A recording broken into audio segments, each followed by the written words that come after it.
Thank you, thank you, thank you. If you think your Irish grandparents are wondering,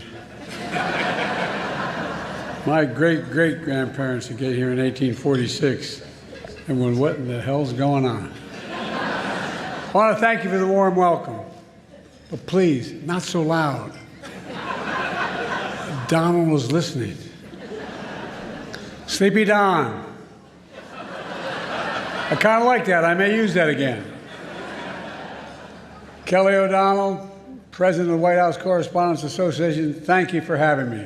Thank you, sir. But Kelly O, let's be honest, you're way too young to be president.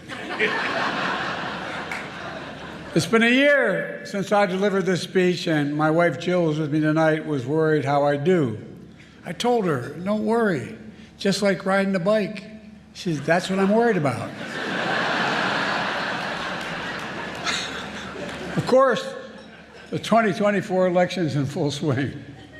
And yes, age is an issue. I'm a grown man running against a 6-year-old. Well, I feel great. I really feel great. I'm campaigning all over the country. Pennsylvania, Georgia, North Carolina. I've always done well in the original 13 colonies. And speaking of history, did you hear what Donald just said about the major Civil War battle? Quote, Gettysburg, wow.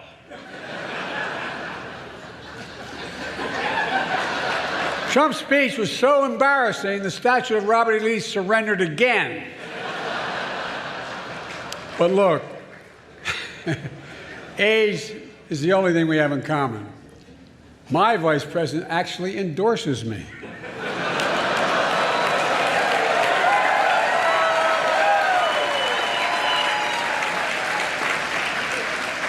I had a great stretch since the State of the Union, but Donald has had a few tough days lately. You might call it stormy weather. What the hell? Trump's so desperate he started reading those Bibles he's selling. Then he got to the first commandment.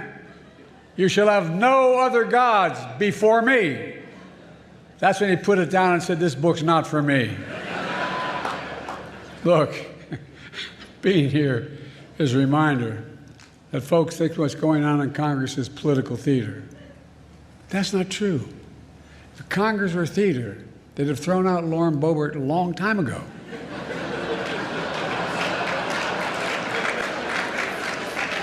Now, to all my friends in the press and Fox News,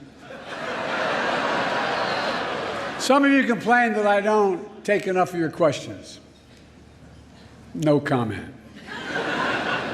Of course, the New York Times issued a statement blasting me for, quote, active and effectively avoiding independent journalists. Hey, if that's what it takes to get the New York Times to say I'm active and effective, I'm for it. It's okay.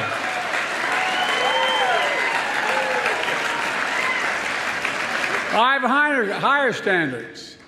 I do interviews with strong, independent journalists who millions of people actually listen to, like Howard Stern.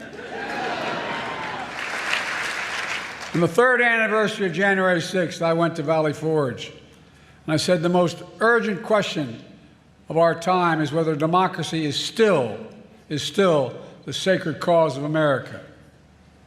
That is the question the American people must answer this year. And you, the press, play a critical role in making sure the American people have the information they need to make an informed decision. A defeated former president has made no secret of his attack on our democracy. He said he wants to be a dictator on day one, and so much more. He tells supporters he is their revenge and retribution. When in God's name have you ever heard of another president say something like that? And he promised a bloodbath when he loses again.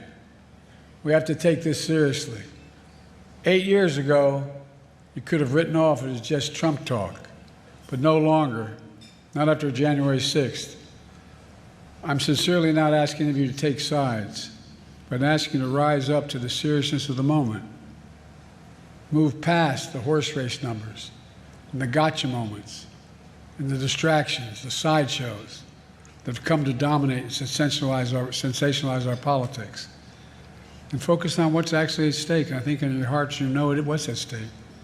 The stakes couldn't be higher.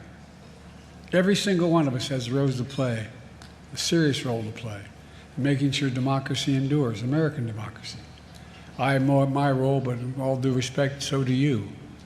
In the age of disinformation, credible information that people can trust is more important than ever. And that makes you, and I mean this from the bottom of my heart, makes you more important than ever. So tonight, I'd like to make a toast.